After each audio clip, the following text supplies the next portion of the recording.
إذا مشاهدينا الكرام، وصلنا لفقرة الصحة والجمال. يعتبر الشخير أثناء النوم آفة من الآفات التي تعكر صفو الكثيرين من الأشخاص وتجعلهم في حالة حرج شديد أمام شركاء حياتهم، كما أنها تعيق عن النوم الهادئ والمريح. ولأن الكثير من الأشخاص يودون التخلص من هذه العادة المزعجة، فسوف نقدم لكم الحلول المناسبة بإذن الله لعلاج الشخير، وأفضل طرق من خلال ضيفنا في الاستوديو الدكتور أيهم فلوح، استشاري أنف وأذن وحنجرة. صباح الخير دكتور أيهم، حياك الله. نورتنا في صباح الشارقة. شكرا لله. الله يبارك فيك. في البداية عندما احنا نتكلم عن الشخير، يعني شو هو الشخير بشكل عام؟ أول شيء تعليقا على المقدمة الحلوة الجميلة اللي انت قلت انه هي عادة. نعم. الحقيقة هو الشخير هي حاجة إجبارية وليس اختيارية. هي يعني ليست عادة، وإنما هو يعني مرض وبيصيب الإنسان وخارج إرادته وطاق، يعني خارج عن سيطرته. نعم. وليس عادة. نعم. الشخير هو عبارة عن الصوت الناتج أثناء التنفس نتيجة تضيق المجرى الهوائي، فبصير أحيانا فايبريشن بالأنسجة الرخوة داخل هذا المجرى الهوائي. جميل. لازم الشخص اللي عنده هذه الآفة أو عنده هذا الشخير أثناء النوم، هل لازم يكون عنده مثلا انقطاع في النفس، أو هل هناك في شخير حميد أو شخير مثلا في أعراض أو آثار جانبية؟ سؤال جدا هذا مهم. هو الحقيقة مش كل شخير هو الخطورة في الشخير اللي بيترافق خاصة مع نوبة توقف التنفس أثناء النوم، وهي اللي بتكون خطيرة على حياة الإنسان وعلى الأمراض المختلفة اللي ممكن تصاحب هذا الشيء. هي سليب أبنيا أو سليب ديسوردر بريذنج. نعم. يعني ما أدري الحين توصلنا معلومات أن الشخير أن الشخير على محمد ثنائي يخبرنا أن الشخير كمعلوم أن كصوت يعني أعلى من صوت مكنة المكنسة الكهربائية البيسيبل ما يسمونها. الحقيقة طبعا يعني هي طبعا صح. هو مزعج، يعني طبعا مزعج، هو الازعاج تبعه يعني خاصة في الليل وللشريك. هذا حقيقة يعني تماما. طيب إذا ما بتكلم عن يعني أنواع الشخير ومظاهر الشخير، إذا تم فترة مثلا مع الشخص مثلا وما حاول أنه مثلا يتعالج قبل أن ندخل بالنسبة للعلاج، يعني آثارها السلبية، يعني لها آثار سلبية هذا الشخير أو النوعين، إذا كان حميد أعتقد أو الثانية؟ الحقيقة هو الفكرة في الموضوع هو عبارة نقص الأكسجة الدائم على الجسم وتأثيراته على القلب والدماغ. طبعا في دراسات حديثة عن هذا الموضوع، مدى خطورة نقص الأكسجين الدائم نتيجة النوبة التوقف أثناء التنفس أثناء النوم، أو بالنسبة يعني عملية حتى الشخير نفسه هو لأنه بيكون عمليا في نقص أكسجة. فهذا نقص الأكسجة الحقيقة آخر دراسات عم بيقول إنه عم بيسبب الهارت فيلر أو نوع من ضعف عضلة القلب، لأنه القلب عم بيحاول ينبض عدد نبضات أكثر من الحالة الطبيعية حتى يعمل كومبنسيت معاوضة للخلايا اللي ما عم بيوصلها أكسجة، وبالتالي ممكن كمان يسبب لموضوع ارتفاع الضغط الشرياني. أيوة. بالإضافة لأشياء كثير مهمة، موضوع الدماغ، لأن الخلايا العصبية بحاجة لكمية دماغية من الأكسجين. وللأسف بسبب هذه الشخير أو نوبة توقف التنفس عم بصير في نقص في هذه الأكسجة للخلايا الدماغية، وبالتالي إلى تأثير في الحياة اليومية، حيث أنه الإنسان اللي مصاب في الشخير بتكون الإداء العملي الحياتي البور كواليتي أوف لايف ضعيفة عنده، يأثر على العمل، يأثر على الحياة الطبيعية، على خطورة قيادة السيارة أثناء الانتظار، ممكن تلاقيه دائما في حالة نعاس وتعب. أيوة. طبعا احنا لازم كمان نركز على موضوع الشخير اللي عند الأطفال وعند الكبار. كمان عند الأطفال كمان شيء كتير مهم، وخاصة الأطفال اللي بيترافقوا عندهم مشكلة الناميات أو الأدينويد اللحمية. بدنا نميز بين لأنه في خطأ شائع عند الناس انه بيقول لك شو اللحميه. ايش اللحميه؟ اللحميه طبعا في لحميه خلفيه اللي هي بسموها الناميات او الادينويد. أيوة. هي بتيجي بالخلف تماما بالعوم الانفي، وفي شيء اسمه واللي هي بتختفي عاده بعمر 9 ل 11 سنه. أيوة. وفي اللحميه اللي هي ما بتختفي، كثير احيانا بيقول لك المريض انا عامل لحميه وانا طفل، بنقول له لا، في شيء اسمه قرينات او يعني تربونيت. لازم الطفل يتريل بعد التسع عشان يجري هذه العمليه؟ لا بالعكس تماما، لأن نحن الطفل هاي العمليه احيانا تجرى للاطفال بعمر سنه، وكل ما تاخرنا كل ما صار في اضرار اكثر للطفل أيوة. اللي بيعاني من الشخير والماوث بريذنج، بتلاقي دائما كل الليل فاتح انفه عم يتنفس. طبعا الخطورات اول شيء الجماليه والشكليه، في شيء اسمه الادينويد فيس، وجه الناميات، بصير في تشوه وعدم تناغم في تعابير الوجه، بيطلع الطفل شكله غير جميل وكانه أيوة. في مشكله صحيه في وجهه. طيب دكتور، يعني اذا الطفل مثلا الحين مثلا ما شاء الله في اطفال منهم صغار مثلا الوالدين يخافون مثلا من العمليات من كذا، فيصير عمره 9 سنوات 10 سنوات وعنده هذه المشكله، يعني يفتح مثلا فم تسمع مثلا شخير ويتضايق حتى او من يقولون التنفس، بنتريا يعني عليه لين ما يكبر لين ما الولد. يكبر. هذا اكبر خطا يعني اساسا. احنا دائما بعياداتنا بنقول للاهل انه القصه هي مو انه انتم تستنوا، لانه انتم انتظار عم تقضوا الطفل، بعدين هذا الطفل ما بيقدر يعبر عن معاناته، هو بالليل ما عم بينام، بيطلب من ابوه وامه يعني ساعدوني، ايوه بس ما في حدا يسمع استغاثته. صحيح. لانه هو تعبان. لكن يعني احنا كاطباء واجبنا نوصل هالمسج، هالرساله للاب والام، ويعني حقيقه ما عندهم وعي، خوفهم على ابنهم ما بدهم يعمل عمليه، بالعكس بيكون عم بيأذي الابن. صحيح. أذى شديد حقيقة، بالإضافة طبعا لمشاكل انسداد الأنف واللحميات ومشاكل حتى تشوه الأسنان وعمليات، وبيخضعوا كمان بعدين بس يكبروا لسوء الإطباق ومشاكل أيوة. بس ليش دكتور تراكب الأسنان. يوم الشخص يسوي العملية خاصة الأطفال بعد فترة تشوف أن الأعراض بدأت ترد، يعني اللحمية بدأت ترد مثلا؟ هلا طبعا هي اللوزة مثلا، نحن بعلم الأنف وأذن وحنجرة، نحن لما في عندنا اللوز إذا كانت كمان ضخمة كمان هي بدها كمان استئصال إذا كانت ضخمة جدا، حتى لو ما في التهاب، إذا الضخامة تؤدي إلى انسداد النفس. أيوة. مع اللحمية مع الأدينويد مع الناميات. نعم. أيوة. الفكرة باللحمية أو الأدينويد الناميات ليش إنه بتنكس؟ لأنه نحن عمليا لما بنكون عمليا عم نشيل اللوزة هي عبارة عن عقدة لمفاوية محاطة بكبسول بمحفظة، فبيتم استئصالها كاملا. أما الناميات بتكون في الجدار الخلفي للبلعوم الأنفي، وعمليا بيكون تجريف، واحيانا بضل بقايا بسيطه قد تنمو اكثر، بس غالبا اذا ما تم التجريف بشكل جيد فنسبه الفشل يعني قليله. وبالاضافه هو احنا بالنهايه حتى لو مثلا عاودت فرضا، لو فرضنا بعد فترة بتكون أنت أنقذت الطفل خلال سنة سنتين ثلاثة أربعة، وهذا بيخليه يكون يعيش حياة طبيعية. طبعا بتعرفوا شو تأثيره كمان على موضوع الأداء المدرسي، التفوق، يكون الطفل كسول غير متجاوب، بينام بالصف. كل هذه مشاكل يعني مهمة. هاي الثقافات، يعني شوف يعني هاي مسألة اللحمية وكيف تأثر على عقلية الطفل وكيف تأثر على سلوكه وعلى هذا، تحدد مستقبله. ما يفهم يعني للأسف أن بعض العائلات انه يا اخي الولد هذا كسلان، الولد هذا طيب يمكن في شيء يعني ما يتوقعون مثلا، ما بيتوقعوا طبعا. فالثقافه دكتور يعني اليوم حتى ثقافه الغذاء، يعني في كثير من الناس اللي تاكل وتروح تنام وتشاخر.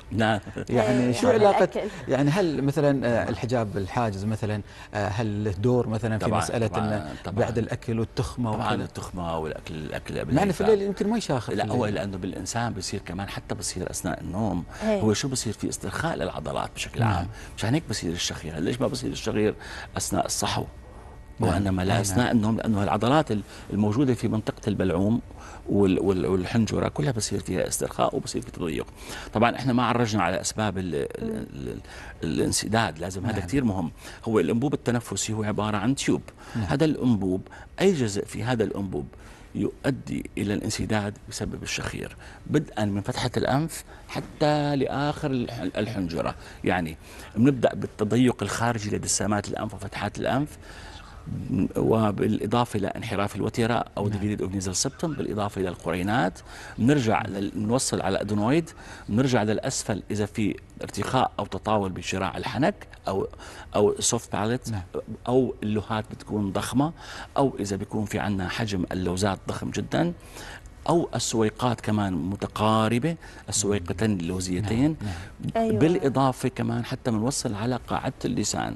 أحيانا بيكون قاعدة اللسان نفسه ضخمة عند الإنسان. أيوة. وبالتالي إنه بيكون ما بتكون كتير ضخمة بأثناء النوم، بتنزلق نحو الأسفل وبسبب هذا الشخير. بالإضافة كمان لموضوع تضيق الحنجرة أحيانا نفسه وهذا صعب علاجه الحقيقة، بيكون بالأسفل. أيوة. لأن في ناس اليوم ما تفضل تسوي العملية، فتلجأ إلى يمكن أمور ثانية مثل اللزقة مثلا، أو تحط شيء مؤقت.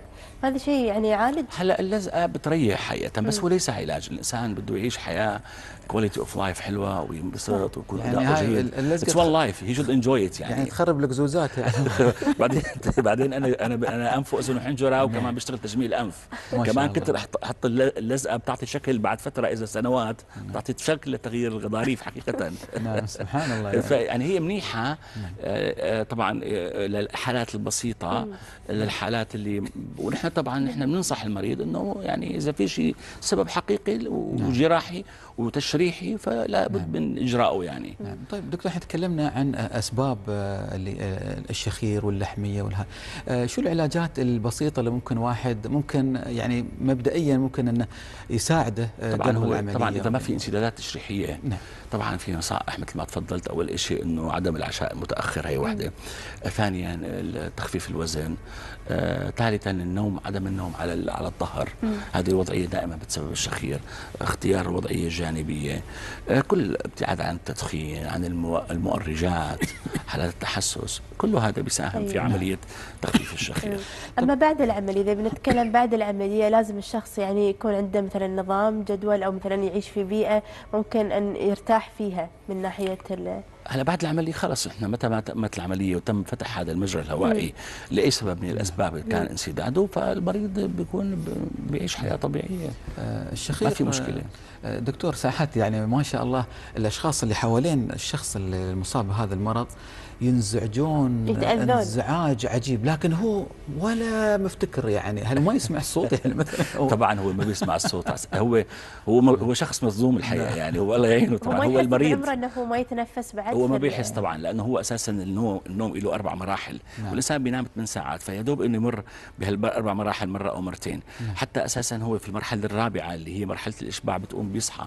هلا هي شو الاليه؟ سبحان الله، يعني الانسان يعني هذه عمليا بصير في نقص اكسجين، فبينقص الاكسجين في الدم، فبيرتفع مستوى CO2، وبالتالي بيحرض الدماغ، بتلاقي المريض فورا بيصحى فجاه. بالضبط، بيصحى فجاه يعني. صح. وحتى الزوجه بتنتبه انه توقف تنفس تماما، وهذا خطير يعني. نعم. لا علاقه الشخير بالوراثه ولا ما له علاقه؟ هو طبعا الوراثه مثلا بانحراف الوتيره بتنتقل. الوراثه في السمنه بتنتقل. الوراثه طبعا في اشياء بيقولوا في جين وراثي لهذا الموضوع. بيقولوا في كمان في حقيقه اخر دراسات انه شيء مركزي، يعني بيكون الجهاز العصبي المركزي، بيكون احيانا الشخير من الدماغ نفسه مركزي، وهذا صعب علاجه الحقيقه.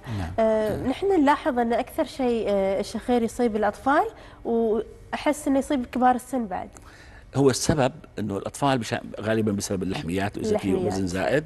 الكبار طبعا، الكبار بعد ال40 طبعا الانسان بصير في شوي بارتخاء بالعضلات، مشان هيك بصير في هذا الموضوع. نركز شوي على الاطفال اللي ما عملوا عمليات اللحميه وهم صغار. يعني في سن 10 سنين 12 وطالع، يعني هل في مجال ان يسوون العمليات الحين يعني في هذا السن؟ اذا ظلت اللحميه موجوده، الادينويد موجوده، الناميات طبعا اكيد. وفي كثير احيانا في عمليات اساسا، في احيانا تحدي في الموضوع، خاصه نحن مو بس اللحميه وانحراف الوتيره. احيانا من جابه نحن كجراحين انف واذن انه بيقول لك انه لازم تعمل انحراف الوتيره فوق العمر 15 للاطفال للاناث، وفوق 16 للذكور. لكن الحقيقه احيانا في حالات من الانسداد الشديد جدا، فبنعمل شو بسموه كونسرفتيف سيبتوبلاستي، يعني عمليه انحراف وتيره يعني وقائي بسيطه، مش اجريسيف. والمهم تحصيل نسبه اكسجه، او نفتح الانف بشكل نساعد هذا الطفل انه يعيش حياه طبيعيه على ما يصير عمره 16 سنه. أيوة. لو كان عمره 13. كيف نتخلص من الشخير بشكل نهائي، خاصه اللي ما سووا العمليه او ما يتجرؤون يسوون هذه العمليه، سواء اذا كانت عندهم لحميه او حتى لوز؟ لا، ما ممكن يتخلص. ما يتخلصون، ما بيتخلص اذا ما كان هذا انسداد تشريحي موجود. يجب اجراء عمل جراحي له حتى فتح هذا الطريق والتنفس. يعني بحكم خبرتكم دكتور، يعني مين اكثر شخيرا، النساء ام الرجال؟ والله الرجال للاسف. السؤال على طول. للاسف الرجال. الرجال. نعم ما شاء الله. الرجال ليش؟ سبحان الله. يعني شو اسمه، ودائما بتكون الحنجره عندهم بشكل عام اضيق يعني مجرى التنفسي. نعم. كيف يتم التشخيص دكتور بالنسبه ل يعني الطفل او بالنسبه للشخص طبعا بالنسبه للاطفال نعمل تنظير انف. نعم. كمان بنفضل نعمل صوره جانبيه للبلعوم الانفي لاظهار الناميات الانفيه، او بالتنظير او بالمرآة بنشوف الاسباب الانسداد، وبنفحص الفم اذا في لوزات ضخمه. كل هذا ببساطه نعم. عند الاطفال. وفي عندنا مناظير طبعا اللي فيه مرنه تدخل عن طريق الانف، وبنشوف كل الاشياء. وعند الكبار نفس الشيء كمان. جميل. نبي منك دكتور نصائح اخيره توجهها لكل من يعاني من الشخير، عادات لازم يتبعها علشان يخفف من الشخير شويه وما يأذي. الحقيقه هذا الشخير والنقص الاكسجه الدائم على جسم الانسان الان هو تحدي عالمي.